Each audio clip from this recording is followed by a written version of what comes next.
Welcome, welcome, Aces. So great to be with you again. I hope you all had an awesome winter break and got to relax and have fun and recharge a little bit. We are going to pick up right where we left off, and we did this in our last lesson before winter break. We're going to start with it now. Oh my, fish in the sky. So remember, I'm going to say it and you just listen, get it back in your head. Ready? Oh my, fish in the sky. Shoes on the ceiling and trees walking by. Reaching up low, bending down high. Everything seems to be wrong, right? All right, now you say it after me. Oh my, fish in the sky. Shoes on the ceiling and trees walking by. Reaching up low, bending down high. Everything seems to be wrong, right? Now I have a challenge for you because we've been practicing our do and do-daddy notes before break. They're not new for us anymore. We've been practicing them. Now your challenge is I'm going to say one line in the words like, oh my, fish in the sky. And your job is to say it back to me with do or do-daddy language. Okay? So I'm going to demonstrate. Like if I did, I'm going to switch poems here, but if I said chip, chop, chippity chop, then you would say back to me do, do-daddy do, because that rhythm matches the words. So you try to match the rhythm to the words of this song or this rhyme. Ready? Oh my, fish in the sky.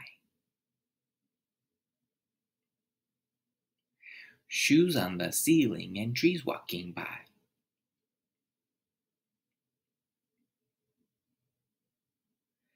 Reaching up low, bending down high. Everything seems to be wrong, right?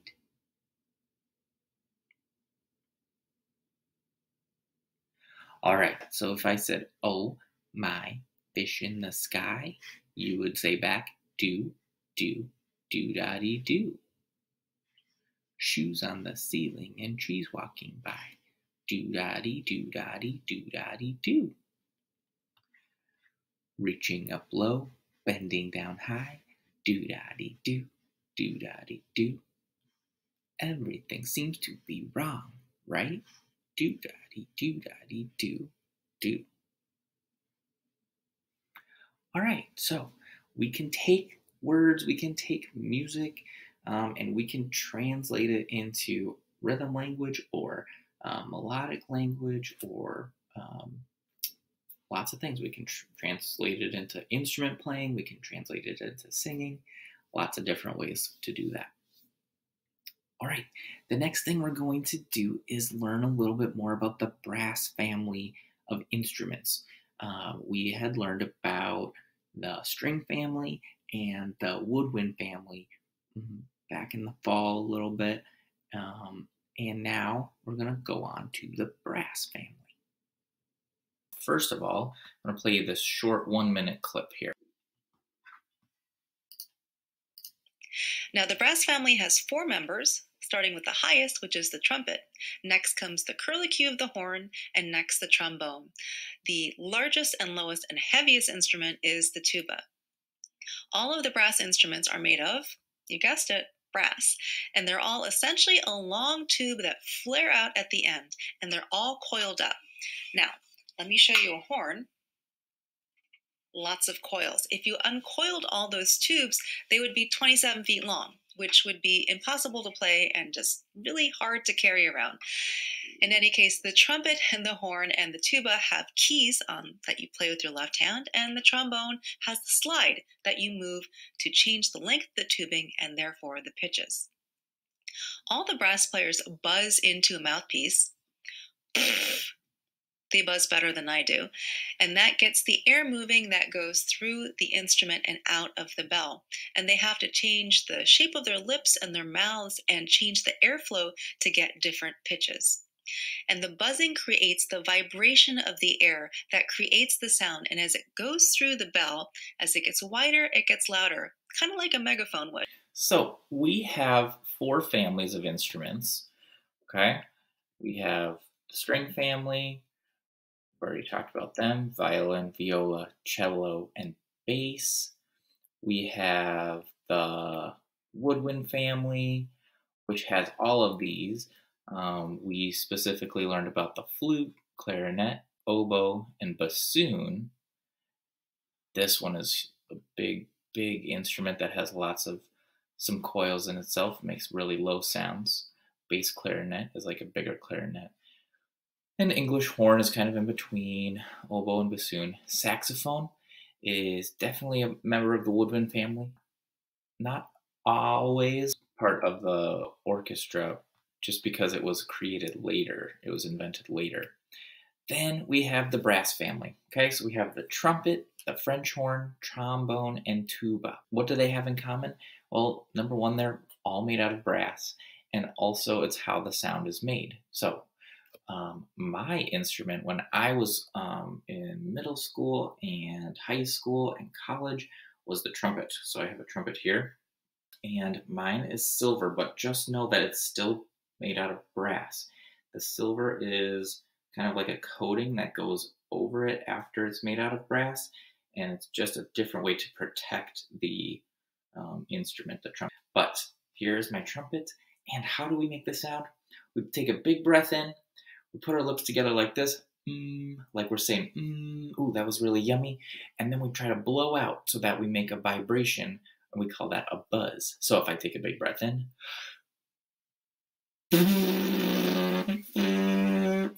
that's a buzz. Now, once we get good at that, we can put that buzz onto a mouthpiece. And when we do that, it sounds like this.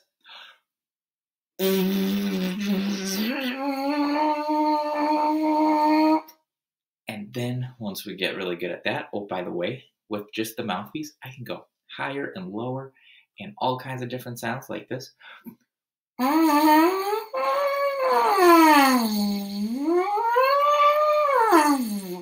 Just by changing how much air, how fast it is, and also how tight or relaxed my lips are. Then we put it in the trumpet, and just like Miss Hicks said from the Minnesota Orchestra, then it goes through these tubes and these coils, and it comes out kind of like a megaphone. So it's louder, but it also has a different quality to the sound.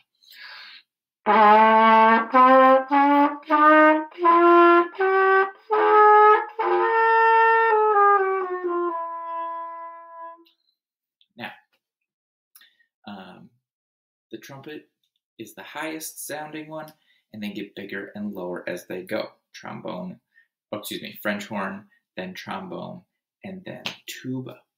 The second link in your Seesaw activity, and it's a 5.5 minute video of some people playing from the Minnesota Orchestra. So the brass quintet, if we think about the word quintet, what parts of that word do we recognize? Quint. How many would quint be? Do we have any guesses? Count the people in the video. See if you can figure out how many a quintet is. So your next step is going to be to watch that video. I want you to be thinking about 3 things that you notice. So you might want to write them down. Just make yourself a note as you watch. 3 things you noticed about the music. Okay? We're looking for facts, not opinions. I'm not looking for you to say, I thought it was good, it sounded nice. Those are opinions. Or it sounded bad, or I didn't like how it sounded. That's what you think and feel about the music. I want you to notice what you hear. I want you to think about what you heard, not what you saw. So please don't tell me one of the things I noticed was they were sitting in chairs, or the shape that they were playing in. Please tell me what you heard or what you noticed about the sound, about the music that they're playing. And then the other thing, to choose one of these, something you wonder about after watching. How did the music make you feel? You can tell me how it made you feel, or what did the music remind you of? These kinds of things don't have to be facts. They can be how the music affected you. That is our Seesaw response today. If we look at it, it's over here. Number 1 says watch the lesson. That's what you're doing right now. And the Minnesota Orchestra video. That's the next link in your Seesaw activity. It's under number 2. Then you're going to click the microphone. Tell me 3 things you noticed. And choose one of the following. Something you wondered about. How does this music make you feel? What does this music make you think about or remind you of? And then you can click done and the green check mark to submit. And that is all for today. I hope you enjoy the video. I will see you again next week. Bye.